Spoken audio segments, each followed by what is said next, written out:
Welcome back to another video, and I am finally doing my top 10 favorite movies of 2024. 2024 was a pretty solid year for movies. I actually had to spend a couple days just constantly changing and switching around my list, but I think I finally came up with a pretty good list for the year. Now, will my top 10 change in the next couple weeks? Yeah, probably, but that's okay. But yeah, let's get started with my honorable mentions.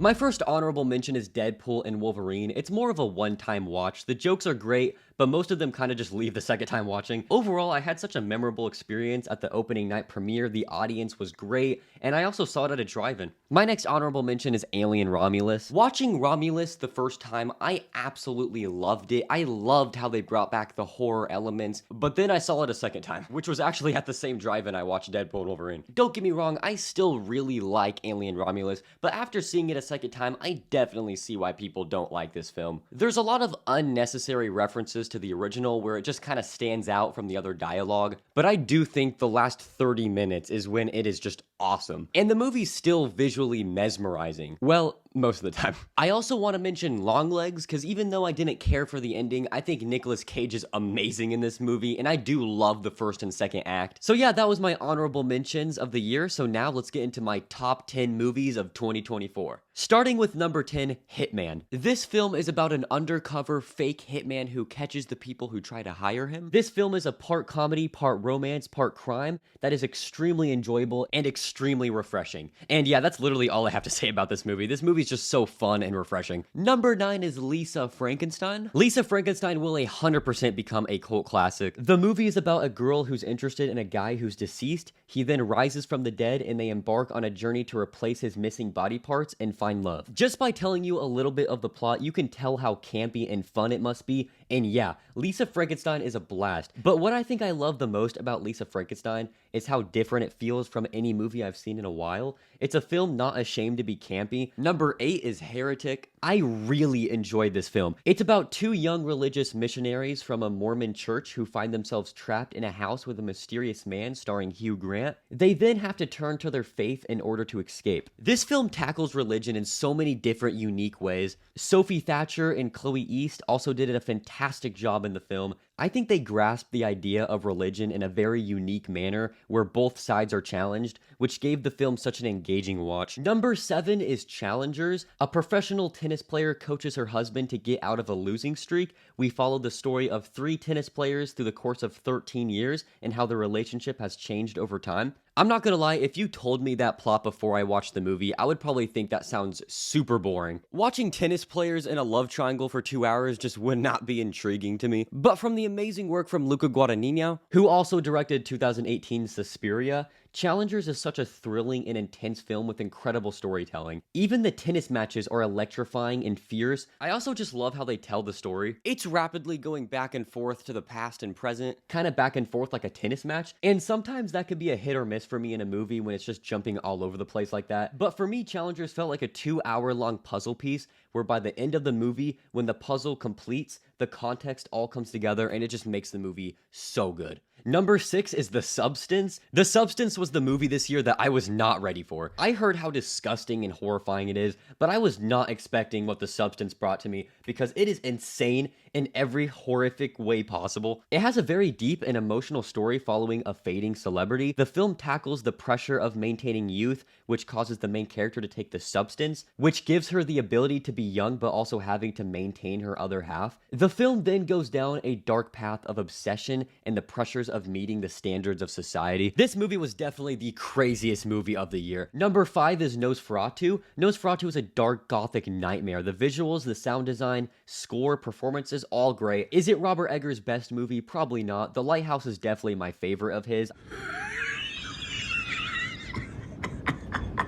Willem Dafoe is great as always. Bill Skarsgård as Orlok is also great. Nicholas Hoult was actually maybe my favorite performance in here. I think it's mostly just because I enjoy him as an actor, so I just gravitate towards him more. But without picking favorites, I think Lily Rose Depp definitely had the greatest performance in here. She is shockingly good in this movie. Robert Eggers is definitely one of my favorite modern directors working today, and I'll definitely be seated for every film he makes because he's dropping potential classics every single time. Number 4 is The Wild Robot. I actually watched The Wild Robot pretty late in the year. It looked looked great visually, but nothing really grabbed my attention other than just the animation. But not only did the animation blow me away, pretty much the entire movie blew me away. From a series of children's books, the film is about a robot who's washed up on an island. The robot named Roz then has to adapt to the wilderness while making friends along the way. And it might sound like it's just a decent kids movie to put on Disney Plus, but there was so much to this film that I was not expecting. Especially its darker elements, The Wild Robot is phenomenal, and I think it should 100% win Best Animated Film of the Year. Roz the Robot also gave me heavy Iron Giant vibes, which is like the best compliment you can give an animated film. Getting to my top 3 favorite movies of the year, number 3 is Furiosa. This was another movie where surprisingly, I wasn't gonna watch this movie. The trailers looked cool, same with the cast,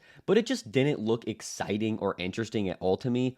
But then I watched it, and oh my god, this movie's like incredible. Like, I didn't even expect this movie to be that good. This is 1000% Chris Hemsworth's best performance yet, without a doubt. I will never forgive myself for not seeing Furiosa in IMAX. It's filled with great action, great performances, and an immersive journey from start to finish.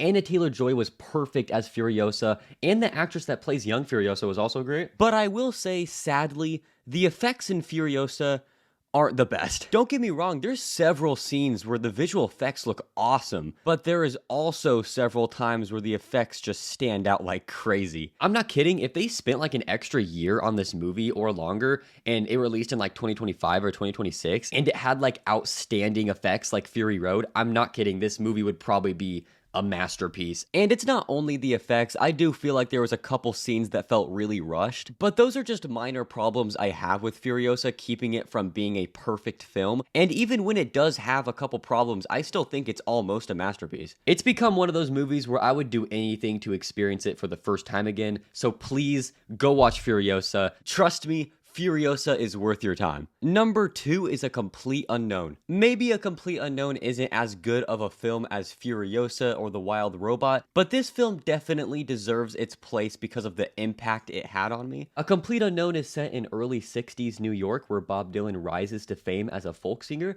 but then makes the controversial choice to go electric. Timothée Chalamet needs to win an Oscar for his performance. I think Timothée Chalamet as Bob Dylan is one of my favorite portrayals out there in the biopic genre. The acting and performances felt so grounded and real that it didn't really feel like a movie. It just felt like a window to the 60s. Timothée Chalamet also trained for 5 years to sing and play like Bob Dylan, and on the official soundtrack, he plays around 20 full-length covers of Bob Dylan's classics. I kind of understand the people that didn't like how they portrayed Bob Dylan in the movie. They kind of treat him more of a mysterious person, because most musical biopics, you have a basis understanding of them by the end of the film, but in A Complete Unknown, by the end of the movie, he's still sort of a mysterious figure in a way. But I think that's just part of the fun. The whole movie feels like you're watching his life without any context, as if you're just watching the whole movie play out from a distance, which also just makes the movie feel so real and grounded. But what I think was so special about A Complete Unknown is that you could feel the music, you could feel the heart and energy that was put into this film. Now, my number 1 movie of the year is Dune Part 2, which happens to be another movie starring Timothée Chalamet.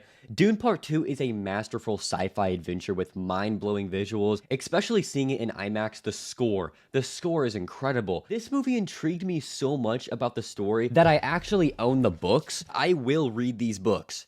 Hopefully. I try to read them and then I realize, like, I can't read. Well, I can read, but, like, I get to 2 pages and I'm like, I can't do this. I know it's probably gonna take me, like, 50, 60 years, but it's okay. I really want to read them. I want to get to them sometime in my life. Watching these 2 films made me so invested into this story. I watched David Lynch's Dune, which rest in peace, and also Jodorowsky's lost version of Dune in the mid-70s that was financially impossible at the time. But Pink Floyd was apparently supposed to do the music, which all of this is on a documentary called Jodorowsky's Dune, which shows his true vision that never came to be. I want to play the games, I want to read the books. I really enjoyed Dune Part 1, but after watching Dune Part 2, it has fully immersed me, and now I just want everything Dune related. But Denis Villeneuve has perfectly crafted an adaptation of Dune, where there is not a single thing in this movie where you can tell it's a movie. I'm watching this movie, and I'm like, there's no way this is a set. Like, they did so good at making this literally feel like a whole different planet. So yeah, that is my top 10 favorite movies of 2024. Did you think this was a great year for movies or a horrible year? Give me all your thoughts down below. So I forgot to record an outro, and I'm sorry if I sound a little different. I just got my wisdom teeth out yesterday, so I'm in so much pain right now.